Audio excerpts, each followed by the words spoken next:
سورہ مزمل پڑھنے کے فضائل و فوائد۔ تفسیر البیان اور کتابی فوائد قرآن میں لکھا ہے کہ حضرت رسول اللہ صلی اللہ علیہ وآلہ وسلم نے فرمایا، جو شخص سورہ مزمل کی تلاوت روزانہ پابندی کے ساتھ کرے گا تو اس سے خداوند عالم دنیا آخرت دونوں جگہ کی پریشانیوں کو دور کر دے گا۔ حضرت امام محمد باقر علیہ السلام نے ارشاد فرمایا کہ اس سورت کا روزانہ پابندی سے تلاوت کرنے والا ہرگز کسی کا محتاج نہ ہوگا۔ اس سورت کے خواص و فوائد میں مصباح العابدین میں اس طرح بھی روایت لکھی ہے کہ جو شخص رزق کی تنگی میں مبتلا ہو اور چاہتا ہو کہ اسے رزق میں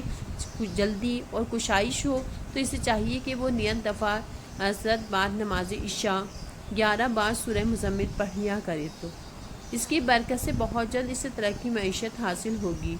دوسری روایت میں حضرت امام جعفر صادق علیہ السلام سے اس طرح منقول ہے کہ جو شخص روزانہ اس سورت کے پڑھنے کی مداومت کرے گا، یعنی اسے روزانہ پڑھے گا، تو اسے کشادگی رزق کی برکت حاصل ہونے کے علاوہ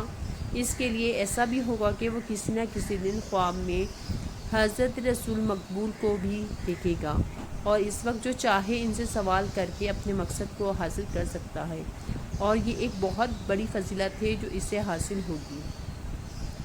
تفسیر البرہان میں ہے کہ حضرت رسول خدا نے فرمایا کہ اس سورت کے پڑھنے کے بعد تنگ رزق دور ہونے کے علاوہ پڑھنے والے کے لیے اتنا ثواب بھی دیا جائے گا کہ اس نے راہ خدا میں اس قدر بندے آزاد کیے ہوں جتنی تعداد میں اس دنیا میں جن و یا شیاطین ہیں۔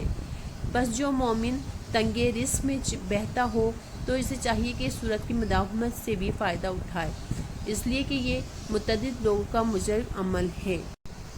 یہ میرا اپنا ذاتی بھی تجربہ ہے کہ سورہ مزمل بہت بابرکت ہے اور ہماری زندگی میں بہت اچھے اثرات مرتب کرتی ہے۔